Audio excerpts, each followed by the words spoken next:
Reid Scott, Veep, season 6. Selena's no longer president. You're no longer sort of working for her. You're working for CBS.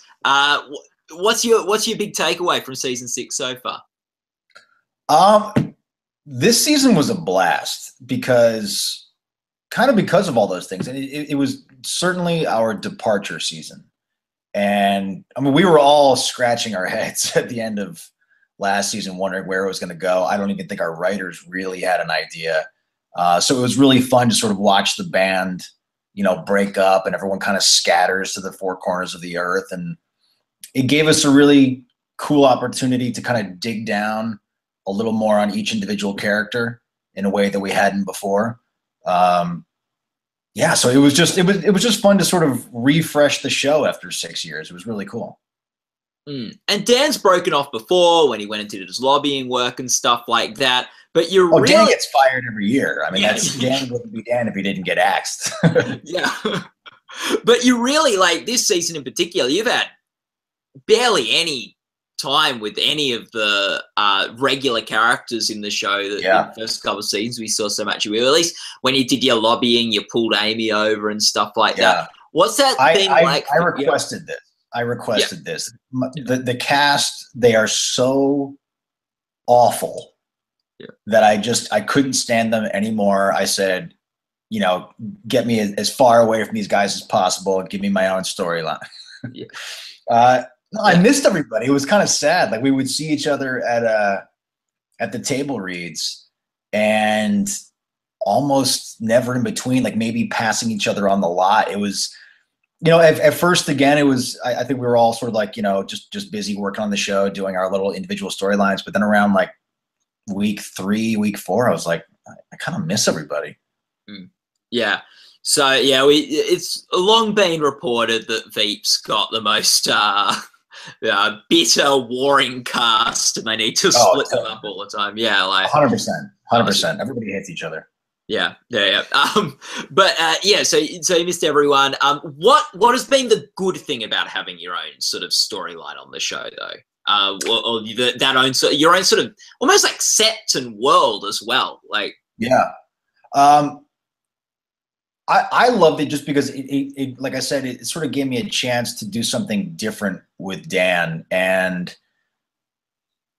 anytime you drop any character in a different situation, especially apart from these, this band of knuckleheads, a different side of them comes out. And as an actor, it's fun because you get to learn a little bit more about your character. What would they do in this situation? What would they do when he can't fight with Jonah? Although he always, of course, managed to find a way to fight with Jonah.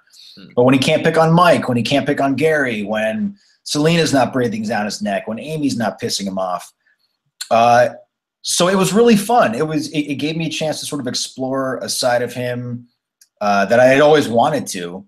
And David Mandel, our showrunner, he came to me early on, in the off season, that is, and said that this was going to be the plan. And I was just so gung ho for it. And then I walked in day one and saw the beautiful and very expensive CBS morning show set that they had constructed just for this storyline. And it was great because it just sort of dropped me right into the world. And like instantly, day one, I think the first scene that I got to shoot was the opening interview with Selena, with Julia. So that was day one for Dan in this world. And it was a great trial by fire. We had so much fun. There's so many outtakes of that interview. I think they're online or something like that, but I just loved it. Dan in that world was just, it was perfect for him. Yeah. What's been the funniest thing this season that's happened on set? Oh man. There's been a lot. I honestly, the two amazing women that I got to work with, Margaret Colin and India de Beaufort, they are, man, those two gals, they came in. Our show is incredibly tough to sort of just parachute into, and they did an amazing job, and they just had me in stitches. Margaret Colin, I don't know if people realize how just fucking funny she is. And same thing for India too. So I think just getting to do all this horrible news stuff with the two of them was probably my favorite. Although there's a documentary that Dan shot called Life in the Streets, Tears in the Gutter. which is so offensive and horrible to homeless people. And Dan thinks it's the greatest thing ever. That might have been the most fun thing I shot all season, just because it's so Dan. You know, it's him trying to be a homeless person dressed in like last season's Burberry jacket and brand new New Balance sneakers. It's like he's so out of touch. It was really fun. Oh, it was good. And what was it like having Paul Scheer around as well? Oh, he's the best. He's the best. I've known Paul for a little while, and he's great. Again, like that whole world, it was so fun just to have different energy. You know, like our show is really fun to do. But any show, you know, after 5 seasons, it's really important to find a way to sort of like give it a shot in the arm and sort of, you know, just reinvigorate it. So not only to have everyone sort of off in these different storylines, but to get these new guest stars in was the timing could not have been better. Like, so I got to play with Paul. Paul is one of the funniest guys ever. And some of his improv this season was just hysterical. He was great. Yeah, I've interviewed him a couple of times. He's great. Like, oh, have you? Oh, so you know, he's terrible. He's appalling. So, especially that Rob guy he hangs out with. Oh my, just horrible people. Veep, the perfect show to attract horrible people. What do you think? What's a different side of Dan? Like, what's something different about Dan that we saw this year that we have not seen from Dan before in this new environment? I think it's the first time. The reason we wanted to sort of explore the world of broadcast journalism is because of the parallels to the world of politics. There's a lot of ladder climbing and backstabbing, and you know, you're not dealing with policy, but you're dealing with stories and whose story can top what. So Dan was really well suited for that because he's nothing if he's not Machiavellian. But to see him try to do what he does in his way, but contending with entertainment personalities was just a little bit different. And you know, I think Dan, you know, in the beginning of the series, I don't think Dan ever thought that he would end up on television, but I think it's sort of fun to explore the side of him in that he's discovered that he loves this, that he wants this spotlight in a way he never wanted before. In the beginning, we always sort of decided that he wanted to be the sort of like the Dark Knight, like the guy behind the guy pulling the strings, you know, a mini puppet master in training. But I think he's discovered that he loves all this attention. So I think that's where he wants to stay. Yeah. What do you think was the moment for Dan over the course of the series where he realized that maybe politics wasn't what he wanted to be? Like, you know, like he wanted to just sort of go, oh boy, this being the guy behind the guy is not really where I want to be. I think it was actually last season when he got Jonah elected. There's like this little moment where he sees Jonah on stage, you know, addressing his constituency for the first time, and he's just like, oh my God, I did this. I think right there he realized, not that Dan's a noble person at all, but not that he was, you know, upset that he got this horrible guy elected, but at that point now he's like, I've sunk to a new low. What could he possibly do? The only thing he could do to go lower is to get on television. So he did that.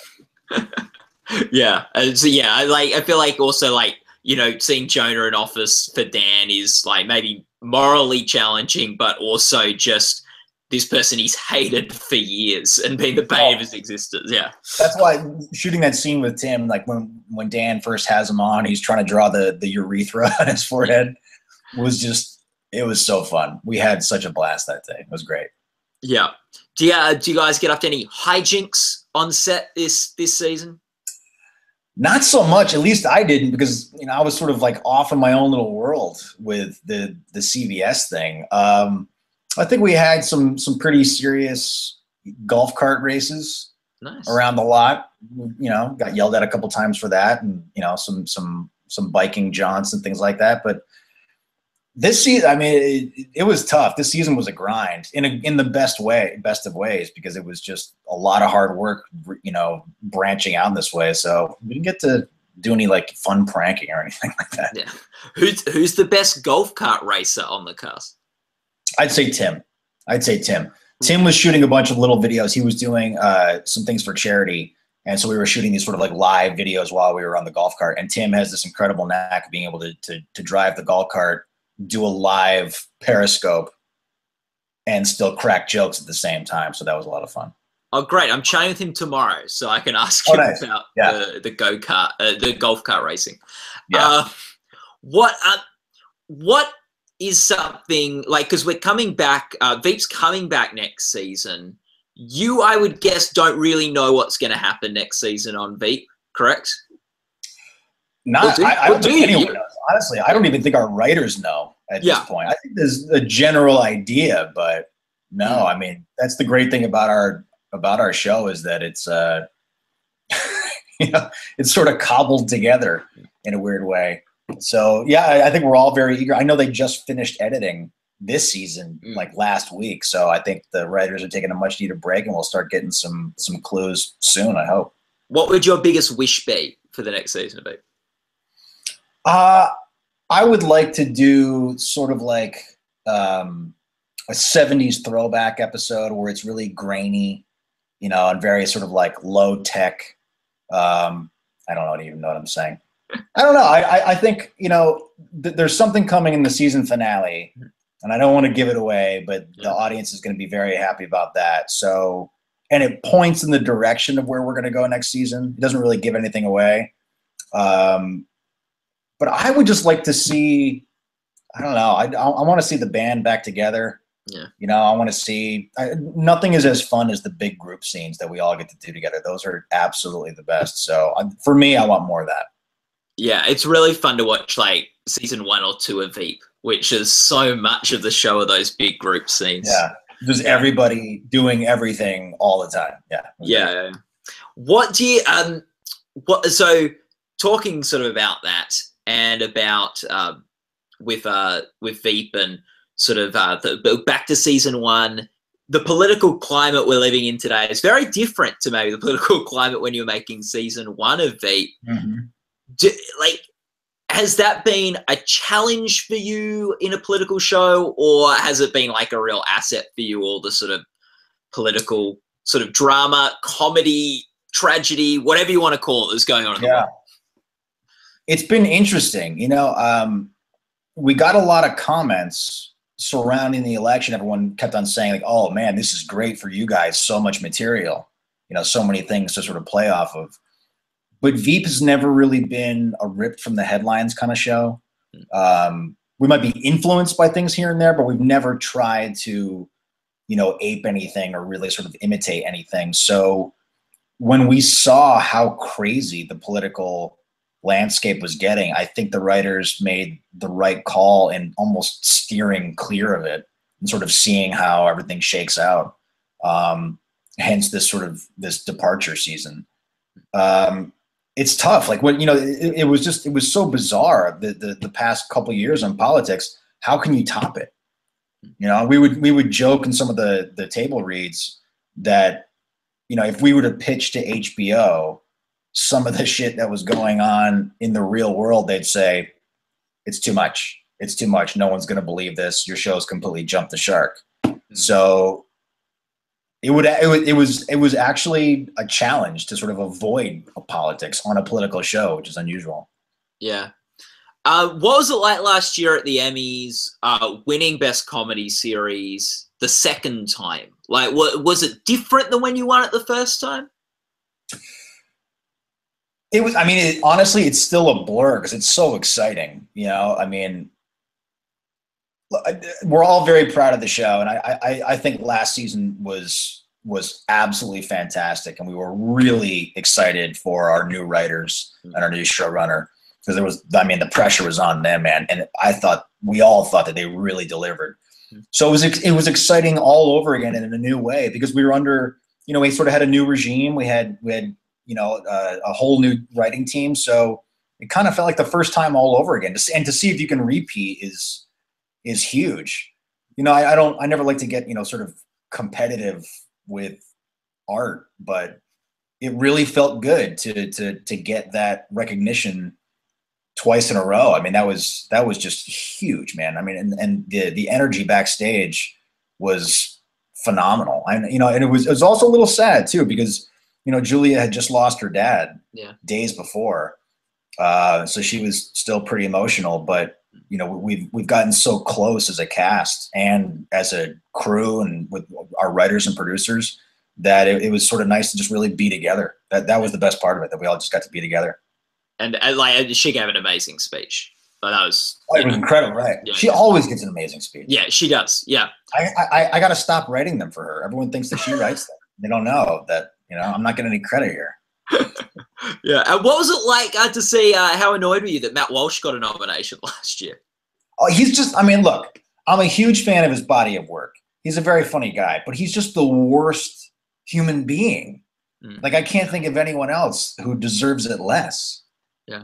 And of course, I'm kidding. I was thrilled. Like, I was a massive Matt Walsh fan before I ever met Matt on the show. And I remember like day one, we all had our meeting at HBO and he was there in the room. I mean, watching UCB, the show UCB that used to be on Comedy Central, it was one of the reasons I got into this business, because I just thought it was so fucking funny. It's like, I want to do that. I want to do what these guys do. Matt's brilliant. He's great. Yeah. He's a total dick, but he's really talented. Yeah. And I think, like, thinking about the category is the same category you're in, supporting actor in a comedy series. If Veep was the only show eligible in that category, still not everyone would get nominated. Our cast is massive, isn't it? Yeah. It's huge. There's like 30 people. Like, I don't even know the names of all of our cast members because there's so many people. Yeah. So like you got Matt, Tony, you, Sam, Kevin, Gary. That's 6 right there. And there's definitely more. And I think anybody could do it. Anybody could. Yeah. Like, but you actually have to compete against all the other shows as well. It's just such a thick race, like such a rich sort of race. And there's good shows out there this year too. Yeah. Really good shows. Nah, and some really nice ensembles. So yeah, you guys have your work cut out for yourselves a bit. I think so. Yeah, we'll see. But you got 2 nominations last year from the cast. We'll see if you can see if it'll be same this year, 1 less, maybe 1 more. We don't know. Let's see. We'll see, man. The West Wing got 4 1 year in for best supporting actor. Like, it's and Modern Family's done that too, right? Wasn't there a year or two where like 3 members of the cast? I'm trying to remember. There's a year where they got all 4 of the guys in, or the 4 guys in. Maybe season 2, 4 of them got in. Yeah, that's amazing. That's wild. Yeah, no, it's incredible. What do you think is?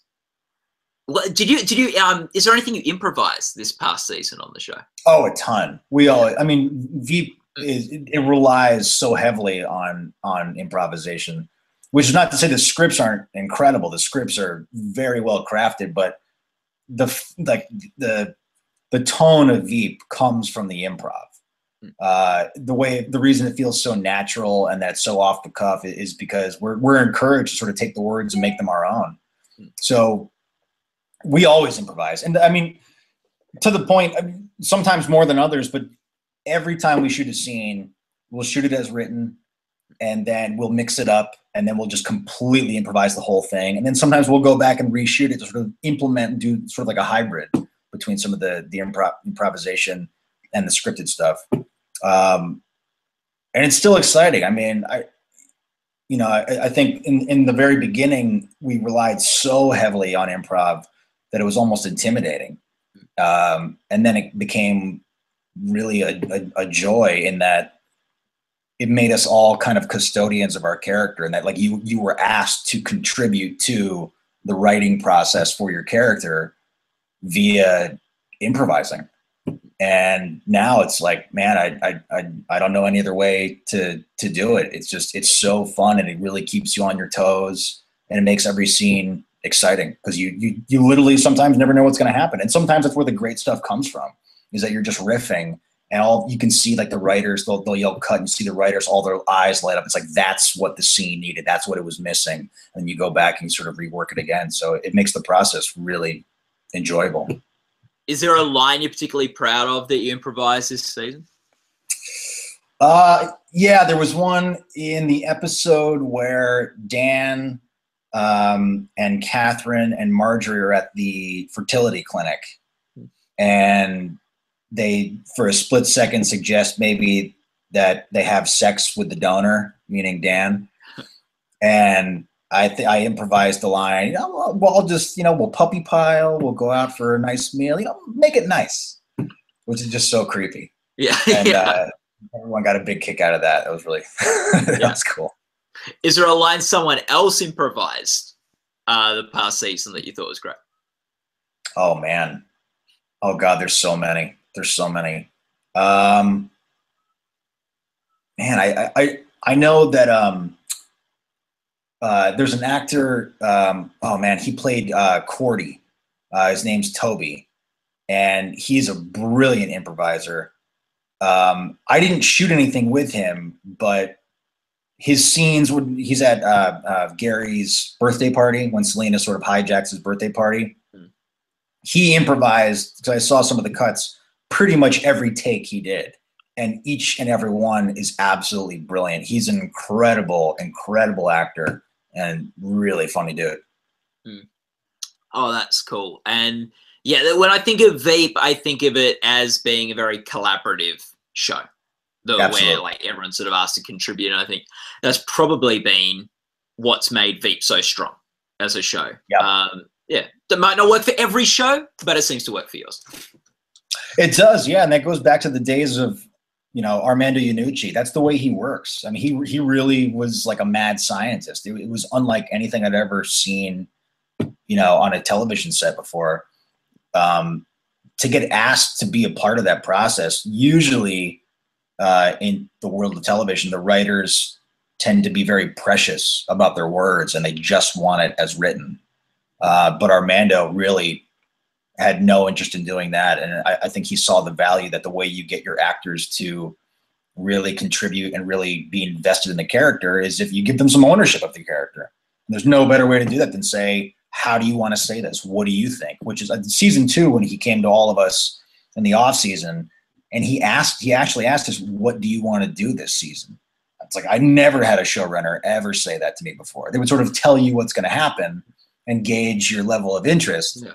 But Armando literally said, what do you want to do with your character this season? And it set the tone for the rest of the show. Yeah. And then I gotta hand it to David Mandel and his guys and girls for taking up that mantle, because not everyone works that way. But I think they were very smart. They saw that this show had a very unique process and it had done well for us for 4 years.